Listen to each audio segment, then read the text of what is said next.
નમસ્કાર, ગુજરાત મનોમંથન 9 માં આપનું સ્વાગત છે। હવે જોઈએ આજના સમાચાર। અમરેલી સૌરાષ્ટ્રના સત્તાધારની જગ્યાનો વિવાદનો મામલો શાંત પાડવાનો પ્રયાસ શરૂ। સત્તાધાર જગ્યાના સમર્થનમાં નિવેદનો આપવાની અમરેલી જિલ્લામાંથી પહેલ કરાઈ। સાવરકુંડલા માનવ મંદિર આશ્રમ મહંત શ્રી સૌથી પહેલી પ્રતિક્રિયા સામે આવી। મહંત ભક્તિરામ બાપુએ કહ્યું, સનાતન ધર્મને નુકસાન થઈ રહ્યું છે। કોઈ પુરાવા વગર પ્રૂફ વગર બોલાવવું તે વ્યાજબી નથી, મહંત ભક્તિરામ બાપુએ જણાવ્યું। સત્તાધાર વિશે સોશિયલ મીડિયામાં બોલવું તે આપણા સનાતન ધર્મ માટે નુકસાન થઈ રહ્યું છે। કોઈને પર્સનલ વાંધો હોય તો મળી લેવું જોઈએ। જગ્યાને બદનામ કરવાથી સનાતન ધર્મને નુકસાન થઈ રહ્યું છે। Head office Gujarat Manomanthan 9। जय सियाराम।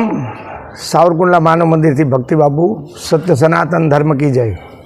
अत्यारे सोशल मीडिया में जे सत्ताधार माटे वायरल बहु थई रह्युं छे ए खूब ज पीड़ाजनक है। सत्ताधार एटले आपणी श्रद्धानुं केंद्र, पौराणिक जग्या अने सिद्ध जग्या छे।